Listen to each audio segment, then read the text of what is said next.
Guys അങ്ങനെ നമ്മുടെ കുറെ കുറികളൊക്കെ കണ്ടിട്ടാ നമ്മുടെ കുംഭമേളയിലെ മറ്റൊരു ദിവസത്തേക്ക് എല്ലാവർക്കും സ്വാഗതം. ഇവരൊക്കെ എന്ന് പറഞ്ഞാൽ ഈ ഉത്തർപ്രദേശിലുള്ള മാത്രമല്ല ഋഷികേശ് അങ്ങനെയുള്ള സ്ഥലങ്ങളിലൊക്കെ ഉള്ള ആളുകൾ ഈ ഒരു കുംഭമേള നടക്കുന്ന സമയത്ത് ഇങ്ങോട്ടേക്ക് വരുന്നതാണ്. അവർക്ക് ഞാൻ മാക്സിമം കാണിച്ചു തരാൻ നിങ്ങളിലേക്ക് എത്തിക്കാൻ ശ്രമിക്കുന്നുണ്ട്. എൻ്റെ പേര് ഹരി, നമ്മുടെ ചാനലിൻ്റെ പേര് Karakkadan vloggers. Welcome to Kumbh Mela special video. കുംഭമേളയിൽ നമ്മുടെ 5ാമത്തെ ദിവസമുണ്ടെന്ന്. ഇന്ന് രാവിലെ തന്നെ നമ്മൾ നടന്നുകൊണ്ടിരിക്കുന്നത് ഉത്തർപ്രദേശിലുള്ള ഒരുവിധം അറിയപ്പെടുന്ന ഒരുപാട് സന്യാസിമാരുണ്ട്. അവരും അതുപോലെ തന്നെ ഋഷികേശിലെ പ്രമുഖരായിട്ടുള്ള ഒരുപാട് സന്യാസിമാരും താമസിക്കുന്ന, അവരുടെ പൂജ കാര്യങ്ങളൊക്കെ നടത്തുന്ന കുറച്ച് ഭാഗത്തു കൂടിയാണ് രാവിലെ തന്നെ നമ്മൾ നടന്നുകൊണ്ടിരിക്കുന്നത്. ഇവിടെ നമ്മൾ ഇതുവരെ കാണാത്ത ഒരുപാട് തരം കാഴ്ചകളുണ്ട്. ഈ കാഴ്ചകൾ കാണാനായിട്ട് ഒരുപാട് പേര് ഇവിടെയൊക്കെ എത്തിയിട്ടുണ്ട് കേട്ടോ. ഇവിടെ എല്ലാവരും അനുഗ്രഹം വാങ്ങാനാണ് രാവിലെ തന്നെ ഇങ്ങനെ തടിച്ചുകൂടി നിൽക്കുന്നത്.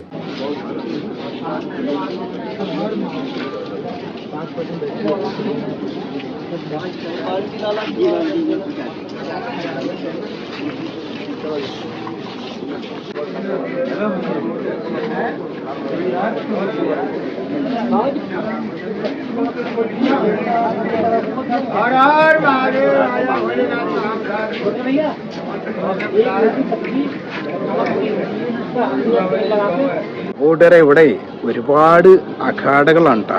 ഞാൻ എൻ്റെ ഈ ഒരു വീഡിയോയിലൂടെ എനിക്കറിയുന്ന കാര്യങ്ങളാണ് കേട്ടോ ഞാൻ നിങ്ങളോട് പറയുന്നത്. അതായത് ചിലപ്പോൾ ചില കാര്യങ്ങൾ പറയുമ്പോൾ അതിൽ തെറ്റുകൾ ഉണ്ടായിരിക്കാം. കാരണം ഞാൻ ആദ്യമായിട്ടാണ് ഇങ്ങനെ ഒരു സ്ഥലത്ത് എത്തുന്നത്. അപ്പോൾ ഞാൻ ഇവിടെ കേട്ട കാര്യങ്ങളും എനിക്കറിയുന്ന കാര്യങ്ങളും മാക്സിമം എനിക്ക് കിട്ടുന്ന കാര്യങ്ങളൊക്കെയാണ് ഞാൻ നിങ്ങളിലേക്ക്, അതായത് മാക്സിമം കാര്യങ്ങൾ ശരിയാണ് എന്ന് കരുതിയിട്ടാണ് ഞാൻ നിങ്ങളിലേക്ക് എത്തിക്കുന്നത്. ഇനി അഥവാ അതിൽ തെറ്റെന്തെങ്കിലുമൊക്കെ ഉണ്ടെന്നുണ്ടെങ്കിൽ മാക്സിമം അറിയുന്ന ആളുകളുണ്ടെന്നുണ്ടെങ്കിൽ ഒന്ന് പറഞ്ഞാൽ വളരെ നന്നായിരുന്നു. ഓക്കെ, ഇവിടെ ഒരുപാട് അഖാഡകളുണ്ട്. അഖാഡ എന്ന് പറഞ്ഞാൽ ഇങ്ങനെയുള്ള പല സ്ഥലങ്ങളിൽ നിന്നുള്ള സ്വാമിജിമാർ ഇവിടെ വന്നിട്ട് ഇങ്ങനെ ടെൻ്റൊക്കെ അടിച്ചിട്ട് അവിടെ ഏകദേശം 45 ദിവസം ഇവിടെ ഇങ്ങനെ നിൽക്കുകയാണ്. സത്യത്തിൽ കുംഭമേളയ്ക്ക് വന്ന 1-2 ദിവസങ്ങളിലുണ്ടായ അനുഭവങ്ങളെക്കാൾ കൂടുതലായിരുന്നു എനിക്ക് 3ാമത്തെ ദിവസം. ഈ 3ാമത്തെ ദിവസം ഫസ്റ്റുള്ള 2 ദിവസങ്ങളിലേക്കാളും ഫലങ്ങൾ വിപരീതമായിട്ട് വന്ന പോലെ തോന്നി. അതായത് ആദ്യത്തെ 1-2 ദിവസം ഞാൻ ആ ഒരു കുംഭമേളയിലേക്ക് എത്തുന്നതിന് മുൻപ് അവിടെ ഒരുപാട് ഫ്രോഡായിട്ടുള്ള ആളുകളെ കണ്ടു. അതായത് ഗുരുശ്രേഷ്ഠന്മാരുടെ വേഷം കെട്ടി ഒരുപാട് പേര്, പൈസയ്ക്ക് വേണ്ടി നടക്കുന്ന കുറേ പേര്, അങ്ങനെയുള്ള കുറേ പേരെ കണ്ടു എന്നുണ്ടെങ്കിൽ അടുത്ത ദിവസം മുതൽ എനിക്ക് കാണാൻ പറ്റിയത് യഥാർത്ഥ കുംഭമേളയിലെ യഥാർത്ഥ സന്യാസിമാരെയാണ്. അതായത് അവിടെയുള്ള ആളുകൾ കുറേ പേരെൻ്റെ അടുത്ത് പറഞ്ഞ കാര്യങ്ങളെന്ന് വെച്ചാൽ, ഇവിടെയുള്ള ഒരുപാട് ഗുരുശ്രേഷ്ഠന്മാർക്ക് നമ്മൾ ചെല്ലുമ്പോൾ തന്നെ നമ്മുടെ മനസ്സിലുള്ള കാര്യങ്ങൾ അവർക്ക് പെട്ടെന്ന് മനസ്സിലാക്കാനും നമ്മുടെ പ്രശ്നങ്ങളെല്ലാം പരിഹരിക്കാനുള്ള വളരെ എളുപ്പമാർഗ്ഗങ്ങൾ പറഞ്ഞു തരാനും നിർദ്ദേശിക്കാനും നമ്മൾ അനുഗ്രഹിക്കാനൊക്കെ ഉള്ള കഴിവുകളുള്ള ആളുകളാണ് അവരെന്നാണ്. സ്വാഭാവികമായിട്ടും നമ്മൾ പോയത് കേരളത്തിൽ നിന്നായതുകൊണ്ടും ഇതുപോലുള്ള പല കാര്യങ്ങളിലും എനിക്ക് വിശ്വാസം ഇല്ലാത്തതുകൊണ്ടും എനിക്ക് ഇവർ പറയുന്ന കാര്യങ്ങളൊന്നും ആദ്യം അത്രയ്ക്ക് അങ്ങോട്ട് വിശ്വാസം വന്നില്ല കേട്ടോ. പക്ഷേ അവിടെയുള്ള ഒരുപാട് പേര് ഈ സന്യാസിമാരെ കണ്ട് അവരിറങ്ങുന്ന സമയത്തൊക്കെ ഞാൻ അവരോട് സംസാരിച്ച സമയത്ത് അവർ പറഞ്ഞത് അവരുടെ വർഷങ്ങളായിട്ടുള്ള പ്രശ്നങ്ങൾ വെറും 5 മിനിറ്റ് കൊണ്ട് ഈ ഒരു ഗുരുശ്രേഷ്ഠന്മാരുടെ അടുത്ത് വന്നിരുന്ന് സംസാരിച്ചപ്പോൾ മാറി എന്നുള്ളതാണ്. അതിൽ വലിയ വലിയ പ്രശ്നങ്ങളുള്ള ആളുകളുണ്ട്, ചെറിയ കുടുംബ പ്രശ്നങ്ങളുള്ള ആളുകളുണ്ട്. ഏതൊക്കെ തരം പ്രശ്നങ്ങളാണ് എന്നുണ്ടെങ്കിലും അവർ ഇതുപോലുള്ള ഗുരുശ്രേഷ്ഠന്മാരുടെ അടുത്ത് വന്ന് ഇരിക്കുമ്പോൾ തന്നെ ഇവർക്ക് അത് പ്രവചിക്കാനുള്ള കഴിവും ഇനി അങ്ങോട്ട് എന്തൊക്കെ കാര്യങ്ങൾ ചെയ്യണം, എന്തൊക്കെ കാര്യങ്ങൾ ശ്രദ്ധിക്കണം എന്ന് പറഞ്ഞ് മനസ്സിലാക്കാനുള്ള കഴിവും ഇവർക്കുണ്ട്. അതുകൊണ്ട് തന്നെയാണ് ഇവരെല്ലാവരും ഒരു വലിയ സംഖ്യ ഇവർക്ക് ദക്ഷിണയായിട്ട് നൽകുന്നത്. കാരണം ഒരു 5 മിനിറ്റ് ഇവരോട് സംസാരിക്കുമ്പോൾ തന്നെ ഇവരുടെ മനസ്സിലുള്ള ഒരുപാട് ഭാരങ്ങൾ ഇറക്കി വെച്ചതുപോലെ എല്ലാം ഇല്ലാതായതുപോലെയാണെന്നാണ് ഒരുപാട് പേര് എൻ്റെ അടുത്ത് പറഞ്ഞത്.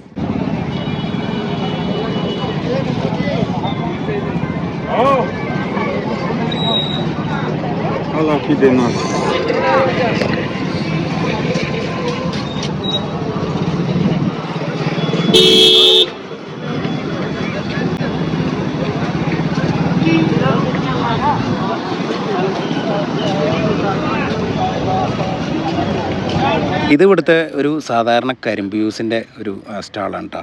നമ്മളെ നാട്ടിലത്തെ പോലെ മെഷീനൊന്നുമല്ല, ഇത് ഇവർ തന്നെ കൈകൊണ്ട് തിരിച്ചിട്ടാണ് ഈ ഒരു കരിമ്പ് ജ്യൂസ് ഉണ്ടാക്കുന്നത്. അതുമാത്രമല്ല ഇത് കാണാൻ നോക്ക്, എല്ലാ കരിമ്പുകളും നല്ല ക്ലീൻ ആക്കിയിട്ട് നല്ലൊരു കാണാൻ നല്ലൊരു ഭംഗിയിലാണ് ഇവർ അടുക്കി വെച്ചിട്ടുള്ളത്. ഇന്നിങ്ങനെ ഓരോ കരിമ്പെടുക്കുക, അതിനനുസരിച്ച് കൈകൊണ്ട് നന്നായിട്ട് തിരിച്ച് ടൈറ്റാക്കിയിട്ടാണ് ഈ ജ്യൂസ് പിഴിഞ്ഞെടുക്കുന്നത്. കാണാൻ തന്നെ നല്ല ഭംഗിയുണ്ട് കേട്ടോ. പക്ഷേ ഈ ഭാഗത്ത് മൊത്തം നല്ല പൊടി ആയതുകൊണ്ട് ഈ പൊടി മൊത്തം ഇതിൻ്റെ മുകളിൽ വന്ന് പിടിക്കേണ്ടാവും. പക്ഷേ നമ്മൾ ഒരിക്കലും ഇങ്ങനെയുള്ള സ്ഥലങ്ങളിൽ വരുമ്പോൾ വൃത്തി കാര്യങ്ങളൊന്നും കൂടുതലായിട്ട് ചിന്തിക്കരുത്. അങ്ങനെ നമ്മൾ ചിന്തിച്ച് കഴിഞ്ഞാൽ നമ്മൾ വിശന്ന് ചാവുന്നുള്ളതാണ് സത്യം.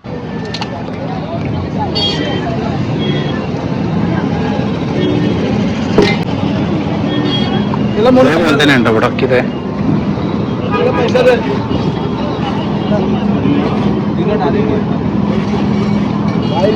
ഉണങ്ങാതിരിക്കാൻ വേണ്ടിയിട്ട് ഈ വെള്ളം തന്നെ എടുത്തിട്ടാണ് ഒഴിക്കണ പോയി.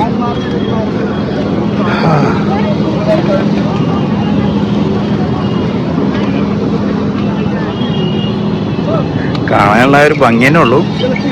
ഈ വെള്ളത്തിലാണ് ഇതിൻ്റെ മുകളിലേക്ക് ഒഴിച്ച്. ഞാൻ ആദ്യം പറഞ്ഞ കാറ്റഗറിയിൽ ഉൾപ്പെടുത്താമെന്ന് പറഞ്ഞ ഒരാളാണ് അതൊക്കെ. ഞാൻ ആദ്യം പറഞ്ഞത് നമ്മൾ ഇവിടെ വന്ന കുറേ പേര് പൈസയ്ക്ക് വേണ്ടിയിട്ട് മാത്രം നിൽക്കുന്ന കുറേ ആൾക്കാരുണ്ടെന്നാണ്. ആ ഒരു കാറ്റഗറിയിൽ നമുക്ക് ഇവരൊക്കെ ഉൾപ്പെടുത്താൻ പറ്റും. അതായത് പല വേഷത്തിലും പല രൂപത്തിലുമാണ് ആളുകൾ പൈസയ്ക്ക് വേണ്ടി നടക്കുന്നത്. നമ്മളെ ഇവിടെ കുംഭമേളയ്ക്ക് വരുമ്പോൾ ഞാൻ പറഞ്ഞിരുന്നു, അൺലിമിറ്റഡായിട്ട് നമുക്ക് എവിടെ നിന്ന് വേണമെങ്കിലും ഭക്ഷണം കിട്ടും. അത് ഓരോ സ്വാമിമാരുടെ നേതൃത്വത്തിൽ ഒരുപാട് പേർക്ക് ഭക്ഷണം കൊടുക്കുന്നുണ്ട്. അതും എത്ര വേണമെങ്കിലും നമുക്ക് കഴിക്കാം. പല സ്ഥലങ്ങളിലും പല ഭക്ഷണമാണ് കേട്ടോ. ഇവിടെ ഉള്ളതൊരു റൊട്ടി, അതുപോലെ തന്നെ കറി, അങ്ങനെയുള്ളൊരു ഭക്ഷണമാണ്. പല സ്ഥലങ്ങളിൽ നിന്നുള്ള ആളുകൾ ഇവിടെ വന്ന് താമസിക്കുന്നതുകൊണ്ട് തന്നെ നമുക്ക് പല രീതിയിലുള്ള ഭക്ഷണം ടേസ്റ്റ് ചെയ്യാനായിട്ട് സാധിക്കും. പിന്നെന്താ വെച്ചാൽ ഭക്ഷണം മാത്രമല്ല, എല്ലാവരും ഒരേ വൈബാണ്. അതിപ്പോൾ ഈ ഒരു ഏരിയയിലേക്ക് കയറിക്കഴിഞ്ഞാൽ മൊത്തം ഒരു ധ്യാനത്തിൻ്റെ മയമാണ്. അതിൽ ഈ ബാങ്ക്, കഞ്ചാവി സംഭവങ്ങളൊക്കെ ഉപയോഗിക്കുന്ന ആളുകളുണ്ട്, പല ടൈപ്പ് സാധനങ്ങൾ ഉപയോഗിക്കുന്ന ആളുകളുണ്ട്. അതിൽ നമ്മളെ കേരളത്തിൽ നിരോധിച്ചിട്ടുള്ള ഒരുപാട് കാര്യങ്ങൾ ഇവിടെ ഉപയോഗിക്കുന്ന ആളുകളുണ്ട്. എല്ലാവരും ഒരുപോലെയാണ്. ഇവിടെ ആർക്ക് വേണമെന്നുണ്ടെങ്കിലും എത്ര കഞ്ചാവ് വേണമെങ്കിലും ഉപയോഗിക്കാം. ഈ സ്വാമിജിമാരുടെ അടുത്ത് പോയിരുന്നാൽ തന്നെ നമുക്ക് എത്ര വേണമെങ്കിലും അവർ തരും. കാരണം അവരുടെ അടുത്ത് ഒരുപാട് ഉള്ളൊരു സാധനമാണിത്. അവർക്ക് ധ്യാനത്തിന് ആവശ്യമായിട്ടുള്ളൊരിതാണ്. പക്ഷേ നമ്മുടെ കേരളത്തിൽ ഇത് നിരോധിച്ച കാര്യമാണ്. അതിൻ്റെ വ്യത്യാസം എന്താണെന്ന് വെച്ചാൽ, നമ്മുടെ കേരളത്തിൽ ഈ ഒരു സാധനം ഉപയോഗിച്ച് കഴിഞ്ഞാൽ ആളുകൾ മറ്റുള്ളവരെ ഉപദ്രവിക്കാനാണ് ശ്രമിക്കുന്നത്. പക്ഷേ ഇവരൊക്കെ എത്ര ഉപയോഗിച്ചാലും ഇവരാരെയും ഉപദ്രവിക്കുന്നില്ല. ആ ഒരു വ്യത്യാസമാണ് നമ്മുടെ കേരളം ഇവരും തമ്മിലുള്ളത്. ഇവരിതൊക്കെ എത്ര ഉപയോഗിച്ചാലും ആളുകളെ ഉപദ്രവിക്കാനോ ഒന്നിനും ഇവർ പോകുന്നില്ല. കാരണം അത്രയും ആളുകൾ വരുന്ന ഒരു ഏരിയയാണിത്. അത്രയും ആളുകൾ ഇവരെ കാണാൻ വേണ്ടിയിട്ട്, അത്രയും ആളുകൾ ഈ ഒരു സ്വാമിജിമാരുടെ നിന്ന് അനുഗ്രഹം വാങ്ങാൻ വേണ്ടിയിട്ട് വരുന്ന ഏരിയയിൽ ഇത്രയും ഓപ്പണായിട്ട് ഇവർ ഇത്രയും കഞ്ചാവ് ഉപയോഗിച്ചിട്ട് പോലും ഇവരാരും ഒരു ടൂറിസ്റ്റിനെയോ അല്ലാണെങ്കിൽ ഇവിടെ കാണാൻ വരുന്ന ഒരു വ്യക്തിയെ ഉപദ്രവിക്കുന്നതായിട്ട് ഞാൻ കണ്ടിട്ടില്ല. അത് ആരും റിപ്പോർട്ട് ചെയ്യുന്നുമില്ല. പക്ഷെ നമ്മുടെ നാട്ടിലെന്ന് പറഞ്ഞാൽ വളരെ ചുരുക്കമായിട്ടാണ് ഇത് ഉപയോഗിക്കുന്നത്. ആ ഉപയോഗിക്കുന്ന ചുരുക്കം പേര് തന്നെ വളരെയധികം അക്രമം അഴിച്ചുവിടുന്ന ഒരു സാഹചര്യമാണുള്ളത്. അതാണ് നമ്മുടെ കേരളവും ഇവരും തമ്മിലുള്ള ഒരു വ്യത്യാസം എന്ന് പറയുന്നത്.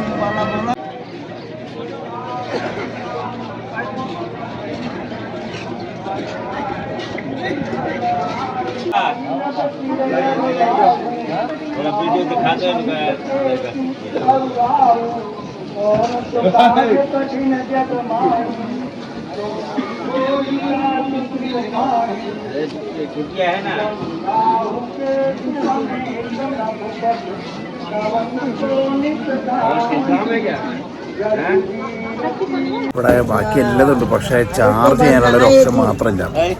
അങ്ങനെ കുറേ നേരം നടന്ന് ഒരു ഷെഡുണ്ട്. ഷെഡിൻ്റെ ഉള്ളിൽ നിന്ന് നമുക്ക് ചാർജ് ചെയ്യാനുള്ളൊരു ഓപ്ഷൻ കിട്ടിയിട്ടുണ്ട്. താൽക്കാലികമായിട്ട് കുറച്ച് നേരം ചാർജ് ചെയ്യാറുണ്ട്. വേറൊരു ഓപ്ഷൻ ഇല്ല. ഗവൺമെൻറ്റിൻ്റെ അവിടെ ചാർജ് ചെയ്യാനുള്ള ഓപ്ഷൻ ഒന്നുമില്ല. വൈഫൈ ഇല്ല, ഒന്നുമില്ല. ഞാൻ ചാർജ് ഇട്ടൊന്ന് കാണിച്ചു തരാം. ഞാൻ ആദ്യം പറഞ്ഞ പോലെ ഇവിടെ എല്ലാറ്റിനും സൗകര്യങ്ങളുണ്ട്. ശാന്തമായിട്ട് ഭക്ഷണം കഴിക്കാം, കിടന്നുറങ്ങാം, വെറുതെ ഇരിക്കാം, നടക്കാം, എല്ലാറ്റിനും സൗകര്യമുണ്ട്. പക്ഷേ നമുക്ക് ടെക്നോളജി റിലേറ്റഡ് ആയിട്ടുള്ള കാര്യങ്ങളിലേക്ക് പോകുന്ന സമയത്ത് മൊബൈൽ ചാർജ് ചെയ്യുക, വൈഫൈ, ഇങ്ങനെയുള്ള കാര്യങ്ങൾക്കൊന്നും ഇവിടെ ഒരു ഓപ്ഷനും ഇല്ല.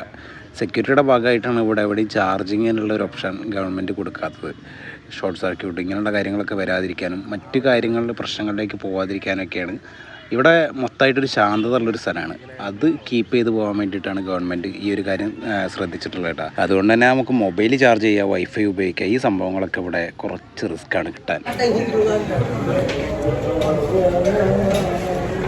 സമയം ഇപ്പോൾ ഏകദേശം 6 മണി ആറായിട്ട് വൈകുന്നേരം. നല്ല തണുപ്പാണ്. അപ്പോൾ ഈ കടയിൽ നല്ല ചായയും ഇതൊക്കെ ഉണ്ട്. അപ്പോൾ ഞാൻ ചായയൊക്കെ കുടിച്ചിട്ട് ഞാൻ നിൽക്കുകയാണ്. ഇവിടെ ഇവർ ഫുഡ് ഉണ്ടാക്കുന്നുണ്ട്, അത് ഞാൻ ഒന്ന് കാണിച്ചതരാം. ഇതാണ് കേട്ടോ ഇവരുടെ രാത്രിത്തേക്കുള്ള ഭക്ഷണം. ഇവരുടെ എന്ന് പറഞ്ഞാൽ ഞാനും കഴിക്കും, അതായത് എനിക്ക് ഇവിടുന്ന് കഴിക്കാൻ പറ്റുകയാണെന്നുണ്ടെങ്കിൽ ഞാനും കഴിക്കും. അവർ നമ്മളെത്ര ഭക്ഷണം വേണമെന്ന് പറഞ്ഞാൽ ഞാൻ പറഞ്ഞല്ലേ, ഇവർ വേണ്ട തരില്ല എന്നൊന്നും പറയില്ല.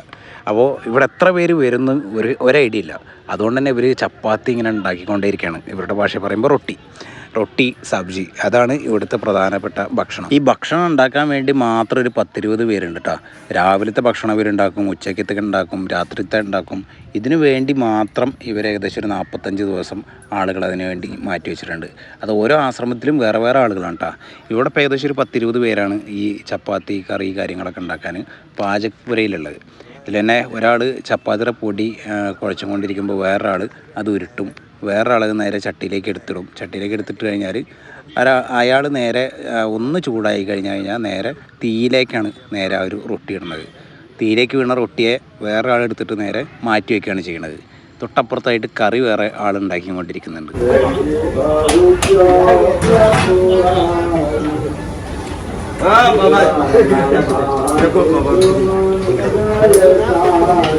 ഒരു ലോകം.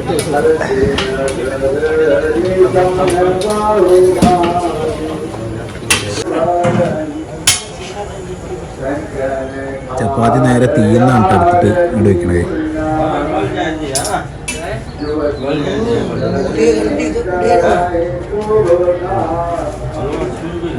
ഇത് മറ്റൊരു അകടയാണ് കേട്ടോ എൻ്റെ ബാക്കിലുള്ളത്.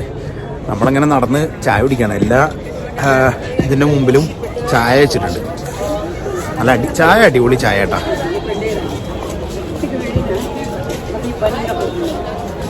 ചൂട് കുറവാണ്. ചൂട് നമ്മൾ അറിയാത്തതാണോ, തണുപ്പുകൊണ്ട് തോന്നാത്തതാണോ, പക്ഷേ തോന്നുന്നതാണോ, ചൂട് തീരെ. ഇനിയിപ്പോൾ ഇവിടുന്ന് അങ്ങോട്ട് ഫുഡിൻ്റെ ഒരു ടൈമാണ്. എല്ലാ സ്ഥലങ്ങളിലും ഫുഡ് ഫ്രീ ആയിട്ട് ഇവർ കൊടുക്കുന്നുണ്ട്. നമുക്ക് ആകെയുള്ളൊരു പ്രശ്നം എന്ന് പറഞ്ഞാൽ ഇവിടെ മൊബൈൽ ചാർജ് ചെയ്യാനുള്ളൊരു സ്പോട്ട് ഉണ്ടായിരുന്നില്ല. അത് മാത്രമായിരുന്നു ഇവിടെ ഉള്ളൊരു പ്രശ്നം. അപ്പോൾ ഏകദേശം ഒരു ഇതിൻ്റെ ഉള്ളിൽ കയറിയിട്ട് നമുക്കൊരു ഐഡിയ കിട്ടി. പക്ഷെ കുറച്ച് നേരം നമ്മളവിടെ കെട്ടിയിട്ട പോലെ അവിടെ ഇരിക്കേണ്ടി വരും. മൊബൈൽ ചാർജ് ഇട്ടിട്ട് പോകാനൊന്നും പറ്റില്ല. പിന്നെ ഈ ഭാഗത്തൊന്നും എവിടെ റൂം എടുക്കാൻ ഉള്ളൊരു ഓപ്ഷനില്ല. റൂം എടുക്കാനുള്ള ഓപ്ഷൻ ഉണ്ടെന്നുണ്ടെങ്കിൽ നമുക്ക് റൂമൊക്കെ എടുത്തിട്ട് അവിടെ കിടന്നുറങ്ങിയിട്ടൊക്കെ പോവാം. പക്ഷെ ഇവിടെ ഒരു മൊബൈൽ ചാർജ് ചെയ്യാനുള്ള ഒരു കടയെ അല്ലാണെങ്കിൽ ഒരു ഒന്നുമില്ലാത്തൊരു സ്ഥലം. ഇവിടെയൊക്കെ നമ്മുടെ ഈ നടക്കുന്ന സ്ഥലങ്ങളൊക്കെ കണ്ടോ. ഇവിടെ കയറാൻ ഫുള്ള് മണലാണ്. മണലിൻ്റെ മുകളിൽ ബാക്കിൽ നോക്കുന്നതൊക്കെ ഇരുമ്പിൻ്റെ ഷീറ്റ് ഇട്ടിട്ട് അതിൻ്റെ മുകളിൽ കൂടെയാണ് വണ്ടി പോകണമെന്ന് നടക്കണമൊക്കെ. ബാക്കിയുള്ള സ്ഥലങ്ങളിൽ മൊത്തം മണലാണ്. ഇതാണ് ഇവിടുത്തെ രാത്രിയുള്ള ഒരു ലുക്ക് എന്ന് പറയുന്നത്.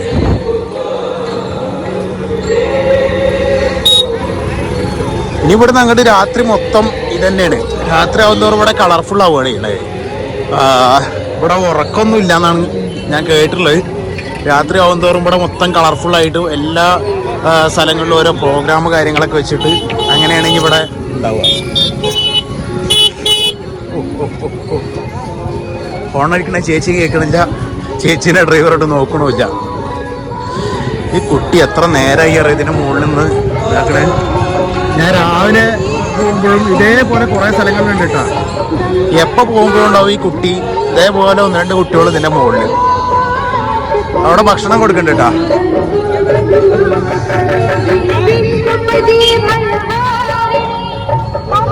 നമുക്ക് വേണമെന്നുണ്ടെങ്കിൽ നമ്മളിപ്പോൾ ഇവിടെ പോയിരിക്കുകയാണെന്നുണ്ടെങ്കിൽ നമുക്കും ഭക്ഷണം കിട്ടും. എന്താണ് ഇവിടെ കൊടുക്കണം നോക്കി വെക്കാം ആദ്യം.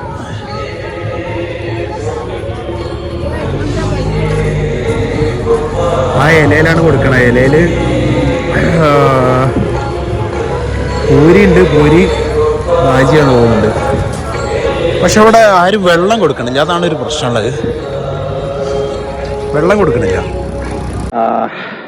അപ്പോൾ ഇന്നത്തെ വീഡിയോ എല്ലാവർക്കും ഇഷ്ടമായെന്ന് വിചാരിക്കുന്നുണ്ട്. അഗാഡകളിലെ സ്വാമിജിമാരെ ഇനിയുണ്ട് കേട്ടോ. ഒരുപാട് പല രീതിയിലുള്ള സന്യാസിമാരുണ്ട് ഇവിടെ. മാക്സിമം എല്ലാം നിങ്ങളിലേക്ക് എത്തിക്കാൻ പറ്റുമെന്ന് വിചാരിക്കുന്നുണ്ട്. ഇതിൻ്റെ ബാക്കി വീഡിയോ ആയിട്ട് നമ്മൾ വീണ്ടും വരും. അതുവരേക്കും നിങ്ങൾ ചാനൽ സബ്സ്ക്രൈബ് ചെയ്തിട്ടില്ലെങ്കിൽ സബ്സ്ക്രൈബ് ചെയ്യുക, ബെൽ ബട്ടൺ ഒക്കെ എനേബിൾ ചെയ്യുക. Bye from Karekkadan vloggers. എൻ്റെ പേര് ഹരി.